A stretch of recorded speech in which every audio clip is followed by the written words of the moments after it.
Do you know what data is on your farm? Well, there's lots of different types of farm data, and it comes from many different places on any farm. For example, you have information about your animals, such as their date of birth, their weight, or their breeding. And there's also compliance data, which includes things like what medicines are being used or what types of herbicides are being sprayed on crops. Every farm enterprise, no matter how big or small, generates some level of data. In the first instance, it helps you to see how well your farm's operating. But your farm data is also valuable to others outside the farm gate, when it's combined with data from other farms.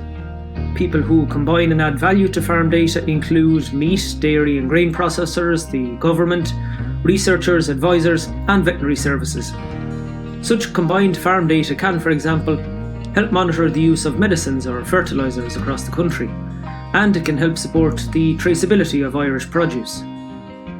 To better understand the data on your farm, its value and how it can be used, you can become more informed about data use in agriculture by visiting the AgriDISCRETE webpage.